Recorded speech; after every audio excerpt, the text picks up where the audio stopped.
Olá, aluna! Olá, aluno! Como vocês estão? Espero que estejam bem. Sejam bem-vindos a mais uma aula do nosso curso de Análise e Levantamento de Requisitos de Software. Entrando no novo mês, entrando no novo módulo, entrando no nova aula, novos estudos, novos aprendizados. A partir daqui, nós veremos quais são alguns desafios que um analista de requisitos passa durante o cotidiano e quais são as estratégias e as soluções que geralmente nós temos para sanar ou para passar sobre aqueles determinados problemas ou conflitos, beleza? Bom, a nossa primeira aula ela vai ser sobre os desafios comuns na análise de requisito e as estratégias que nós podemos utilizar para superar esses desafios, tá bom? Bom, primeira coisa que nós já devemos saber é que dentro de qualquer área, de qualquer profissão, sempre existem desafios. A área de análise de requisitos não é diferente. Então, existem diversos desafios ao longo do processo de implantação de um projeto, de criação de um sistema, de um serviço, de um produto. E geralmente, né, esses desafios, esses conflitos, eles podem estar impactando a qualidade, a eficácia, a entrega e os requisitos que são levantados, beleza? Então eu separei aqui alguns no qual nós vamos entender um pouco sobre o que é e quais as estratégias que geralmente são utilizadas no cotidiano para poder sanar esse determinado impeditivo. Então, o primeiro é a ambiguidade nos requisitos, né? A palavra ambiguidade, ela tem o significado de duplo sentido. Então, geralmente acontece quando nós fazemos, levantamos ou mapeamos algum determinado requisito e ele acaba tendo dupla interpretação, tá bom? E aí o que acontece quando há dupla interpretação? Nós sabemos que há um conflito. Pessoas entendem de uma forma, outras entendem de outra e acabam não entrando num consenso. Então, os requisitos ambíguos, eles podem levar a interpretações diferentes por partes não só dos stakeholders, que nós sabemos que são as partes envolvidas, são ali as pessoas dentro do projeto, são os participantes que são os usuários finais que vão utilizar o produto ou o serviço, são os stakeholders que estão muitas vezes patrocinando, investindo dinheiro naquilo, enfim. E, obviamente, da equipe de desenvolvimento, que é o principal. E aí, essas implementações, elas acabam sendo incorretas ou incoerentes.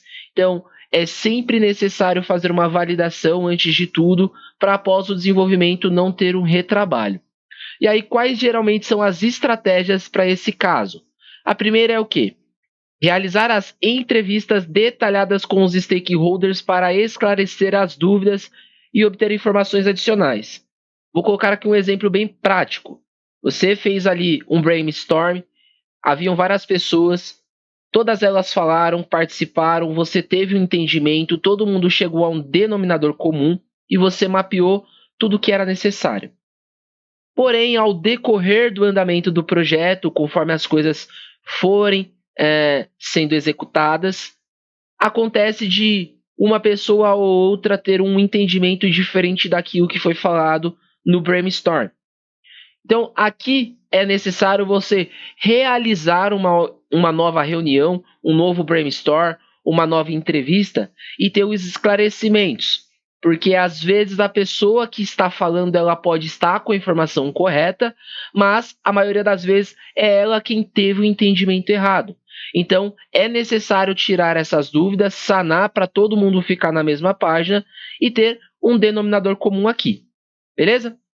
Segundo ponto é o que? Utilizar as técnicas de modelagem, diagramas de fluxo de dados, diagramas de caso de uso, para o quê? Visualizar e esclarecer. Nós sabemos que quando nós temos algo visual, o entendimento ele é mais completo, né? Diferente de texto, que eu já expliquei aqui que as pessoas muitas vezes não têm uma interpretação textual adequada e acaba não entendendo o que deve ser entendido por completo. Beleza? Então aqui eu posso também acrescentar protótipos. Então você pode desenhar as telinhas ali, que também vai ter uma ajuda bem bacana fora o uso dos diagramas. E aproveitando a deixa, pessoal, esse curso está terminando, porém estou fazendo um curso novo de UML. Vamos aprender vários diagramas lá. Ele já está como gratuito aqui na Udemy. Se você digitar Wesley Ávila, você com certeza vai achar. já aconselho você a adquirir essas primeiras 2 horas gratuitas. Se acaso você acompanhar e gostar do conteúdo, quando ele se tornar pago, você pode adquiri-lo e ter acesso às demais aulas e aos demais módulos que ainda estão em produção. Beleza? Bom, dando continuidade aqui. Terceiro ponto é o que? Criar exemplos concretos e cenários de uso para ilustrar como os requisitos devem ser atendidos. Aqui pode entrar também o conceito do protótipo que eu estou falando a você. E aí existem várias ferramentas que vocês podem utilizar para fazer ilustrativo de protótipo. Aqui está em alta atualmente, já vem estando em alta há alguns anos, o Figma. Então a maioria das empresas usa o Figma, mas tem outras, tem o Balsamiq, que também é muito bom, além de outras ferramentas que muitas vezes é free, são gratuitas. Então, se na sua equipe, por exemplo, não tem um User Experience para fazer a ilustração das telas, você pode amarrar isso como uma responsabilidade sua. Por quê? Se você é o cara que sabe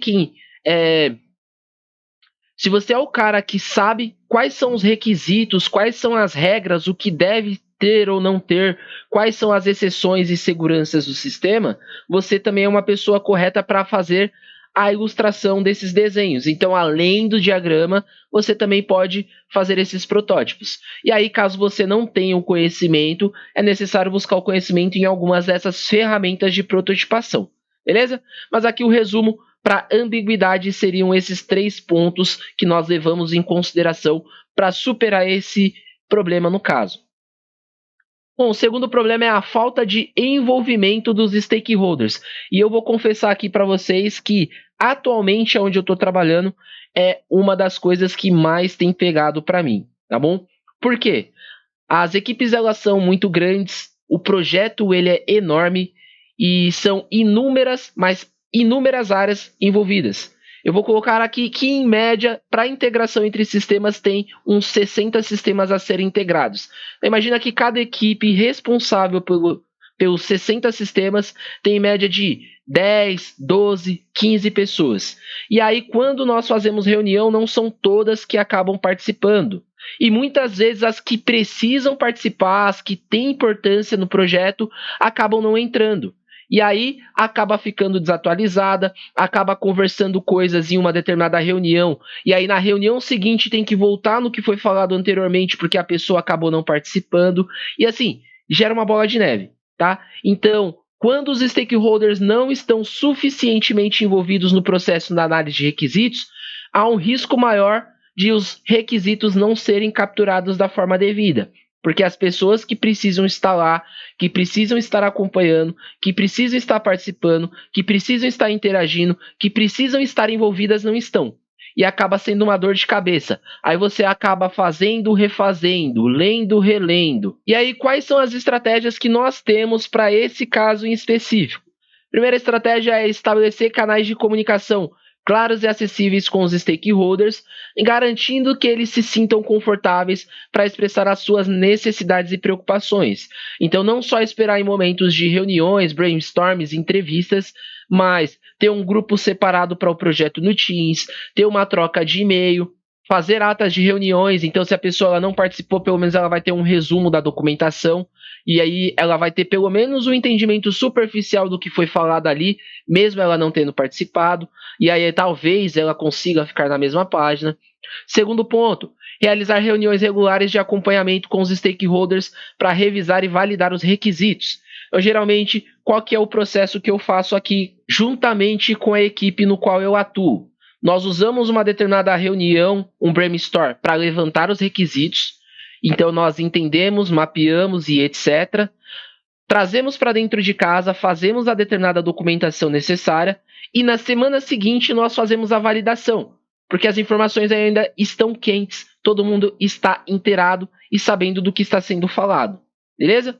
E aí, após nós falarmos sobre tudo aquilo que foi falado na reunião anterior, ainda na mesma reunião, se sobrar um tempo, nós falamos de coisas futuras para novamente trazer para dentro de casa, fazer o que precisa ser feito e na semana após realmente revalidar tudo de novo.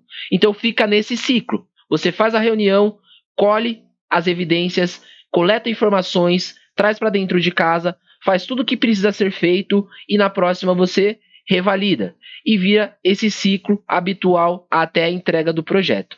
Beleza?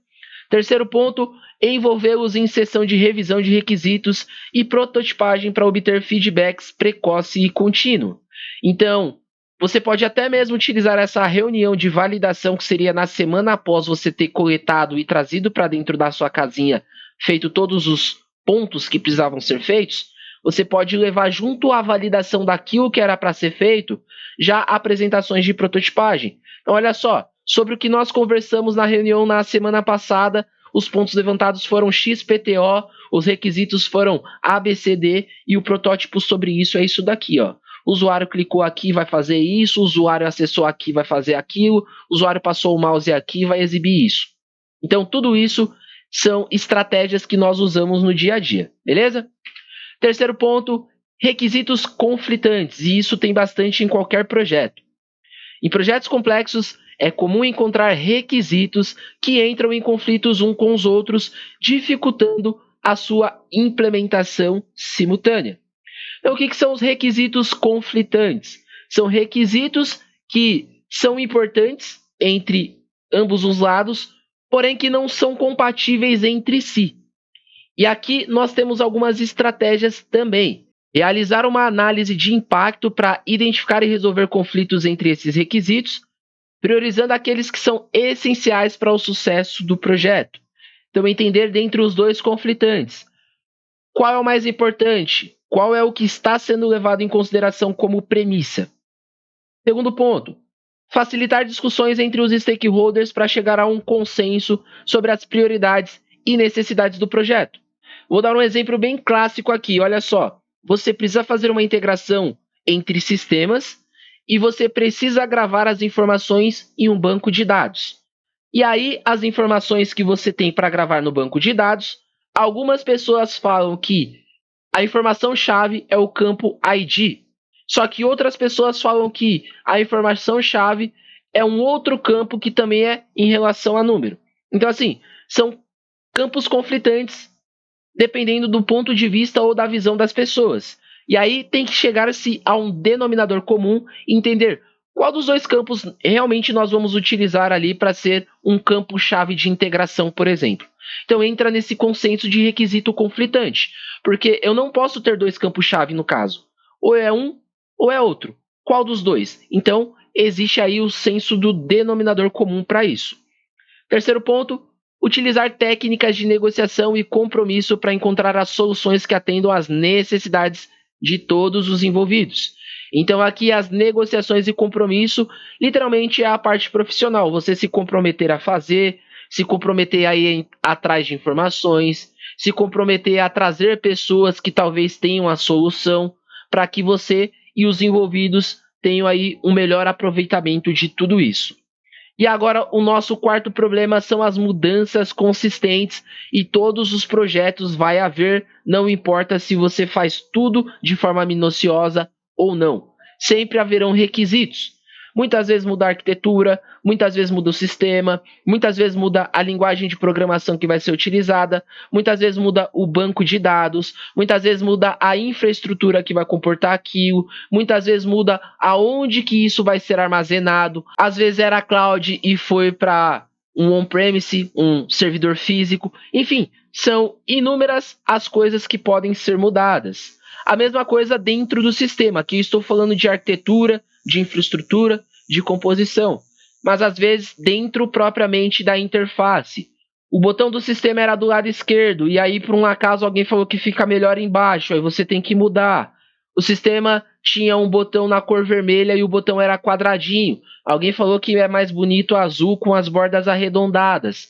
Falaram que a letra Oswald é melhor que a Serafim. Enfim, há muitas coisas que vão ser mudadas ao decorrer do projeto, independente se faz parte de infraestrutura, se faz parte de arquitetura, se faz parte de banco de dados, se faz parte da programação, se faz parte da usabilidade, se faz parte do desempenho, se faz parte da interface.